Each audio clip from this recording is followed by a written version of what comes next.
It is summer, 217 BC. The young and cunning Carthaginian general, Hannibal Barca, continues his menacing invasion of northern Italy, with his sights set on destroying the tyrannical Roman Republic. After losing the Battle of the Trebia River just a few months prior, the Roman Senate was in full panic mode. They knew a victorious Hannibal would continue to grow ever bolder and his army more confident. In light of the situation, the Roman Senate swiftly appointed two consuls, Gnaeus Geminus and Gaius Flaminius. The consuls elect got straight to work recruiting further legions, both from Rome and its Latin allies. They knew Hannibal was descending southwards, but were not certain from exactly what direction, so the two Roman consuls divided their armies. Flaminius stationed his army at the Roman city of Arretium to block any potential westward advance from Hannibal's army, whilst Geminus stationed his force at the Roman city of Ariminium to block the eastward path. Once Flaminius learned that Hannibal had outwitted and bypassed both his and his fellow consular army, he swiftly gathered his troops at Arretium, around 25,000 men, and pursued the Carthaginian general. The Romans gained the impression, possibly fostered by Hannibal, that the Carthaginians were heading south, perhaps even towards Rome itself. The Romans were pursuing so rapidly that they were unable to carry out proper reconnaissance, but they closed to less than a day's march behind their opponents. The Carthaginians bypassed the Roman-garrisoned city of Cortona, and on June 20th marched along the north shore of Lake Trasimene. Surveying the area around the lake, Hannibal decided this was an ideal position to hold and fight the Romans. However, Hannibal had no intention in fighting the pursuing Flaminius head-on, as this would only give the Romans the upper hand. Instead, the cunning general opted to use the surrounding geographical terrain to his army's utmost advantage. During the cover of night, he led the bulk of his force in a nearby heavily forested area overlooking the lake. Just like he had won his decisive victory at the River Trebia 6 months earlier, Hannibal would once again deploy ambush tactics to lure in the impatient, hot-headed Roman consul Flaminius. The Romans were not aware of the exact size of Hannibal's army.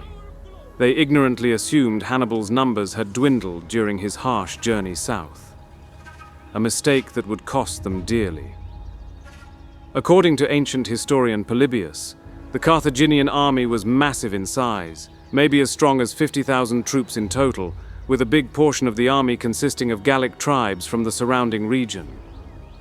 The nearby Gallic tribes had heard of the news at the Trebia River, primarily from their Gallic neighbors and cousins who had partook in the great victory, so they ultimately decided that the Carthaginians were the favorites in the upcoming conflict and sided with them, joining Hannibal's ranks against the Romans.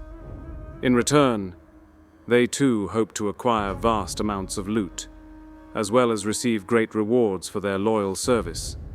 But above all else, the Gauls sought vengeance against their fierce Roman neighbor for being displaced from their lands after losing one too many conflicts over the years against their mightier nemesis. Early the next morning, the marching Roman column had caught up to Hannibal's position. They were drawn to the Carthaginian camp, which had fires emitting visible smoke throughout the air from a distance. As the Romans marched along the lake, a strong, misty fog had passed through the area, making visibility difficult. The mist was so dense that the Roman column, moving westward along the lakeshore, could not even see the waterline. Perfect conditions, but for the wrong army. Their front column began to separate from the rest. Whether intentional or not was not certain. Perhaps the visibility was so poor that the front didn't realize it had gotten so far ahead. The fog thickened over the lake and drifted more inland. By this point, Roman soldiers could barely see a few meters ahead. The column advanced blind. Eventually, the front saw what looked to be Carthaginian troops formed up, waiting patiently. As they edged closer, they confirmed it was Hannibal's men, African and Libyan heavy infantry, Hannibal's best troops. They stood in disciplined ranks, almost as if they knew the Romans were coming, and from precisely where. By this stage, the Roman column was stretched too far, and visibility was too limited. If orders were given to halt or not engage, they wouldn't have been conveyed properly. Coming within visible sight, the Roman heavy legions at the front locked eyes with the Carthaginians and prepared to engage. The young general had strategically placed his heavy troops to blockade the advancing Roman army. They gathered themselves, formed into a cohesive line, and charged relentlessly at the African and Libyan heavy infantry. Hannibal's men braced themselves. They were given a specific task to perform, to hold the Romans in place.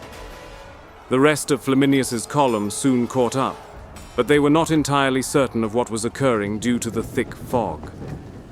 Hannibal and his men had a more clear line of sight from an elevated plain, with spotters in place to signal current events.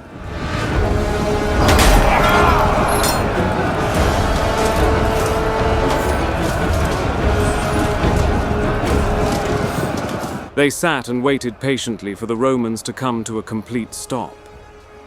Flaminius did not yet realize it, but he had walked straight into a horrendous trap. Hannibal had the Romans right where he wanted. The signal was given. Gauls howled war cries. Iberians charged downhill. The Romans could hear the stampede, but their vision was still impeded. They had no time to form maniples. Some units never even understood what was happening. Flaminius tried to form his men, shouting orders. But orders meant nothing when his troops were utterly confused. The entire Carthaginian army now descended down upon the Romans. The terrain itself favored Hannibal. The lake to the south left no space for the Romans to maneuver. There were hills to the north with the enemy atop them.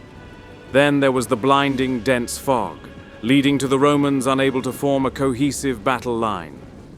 This was all coordinated carefully and masterfully.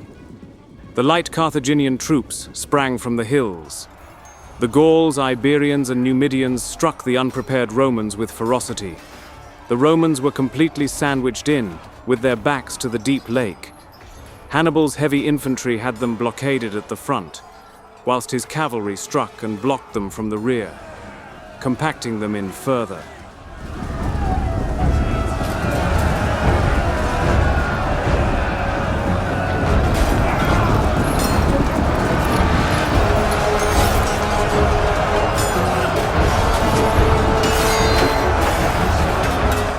There was now no viable way of escape for Flaminius's men. All the Romans could do now was fight for their very existence, but even this seemed futile as they were heavily outnumbered by a factor of 2 to 1. Flaminius shouted orders, but they were drowned out by the mass of men screaming and fighting. As the shock of combat persisted, Roman formations broke apart, leaving soldiers isolated and fighting to the death. The sheer mass and size of the Carthaginian army was enough to push the Roman defensive lines back toward the lake. The hand-to-hand fighting was extremely brutal, even for a battle in ancient times. Men were being cut down in droves, mostly Roman soldiers. But even with all of the Carthaginian advantages, the Roman legionnaires were still a viable threat, and fought tooth and nail, cutting down a noticeable amount of enemy troops in the onslaught. But given the dire circumstances, no amount of Roman bravery, or desperation for that matter, would be enough to stop Hannibal's overwhelming force. His men continued the push, steadily advancing forward step by step, forcing the Romans' backs to the lake shore. The Roman rear column was being devastated by the enemy cavalry, until after a short struggle there was nothing left. Reports suggest that any troops that had not been killed at the rear opted to drop their weaponry and flee into the lake, but many drowned due to their armor or inability to swim. The Gauls, particularly, fought as ferocious as anyone else on the battlefield. They were said to have harbored a gruesome resentment against the Roman Consul Flaminius, as he had acquired a notable reputation for himself as a slayer of Gauls for his campaigns against the tribes in previous years. According to the pro-Roman ancient historian Livy, who recorded 2 centuries after the battle that Flaminius was active and valiant on the battlefield, attempting to rally his army and organize a defense before being cut down by a Gaul named Ducarius. The trapped section of the Roman army was slaughtered. Men attempted to swim into the lake and drowned. Hannibal's trap, albeit successful, failed to close in on the 6,000 Roman troops at the front of the column, who were possibly the most experienced Roman soldiers on the battlefield, many of which survived and escaped the battle at the Trebia River. Given their resilience thus far, it was likely that these men were the most prepared for the battle. Realizing that their comrades behind them had been slaughtered and they could not affect the battle any further, they pushed forward and eventually broke through Hannibal's blockade. By now, the only thought which harbored in their minds was survival. So they continued onward, hoping to escape, which they did initially. Later in the day, Hannibal's men had caught up to them, surrounding them at a nearby local town. The Roman escapees surrendered to a force under Hannibal, on the promise of being disarmed and freed. Hannibal later disapproved of his brother's promise, selling the Romans into slavery whilst allowing the Roman allies to go free. The losses at the battle were quite significant, with the entirety of the Roman army having been killed or captured. An entire consular army had been annihilated in one afternoon. Hannibal suffered few losses in comparison, but given he was far from home and deep in enemy territory, losses for the Carthaginian general were significant as troops were harder to replenish. Still, the young general would continue his campaign on Rome until the two would meet again at Cannae a year later.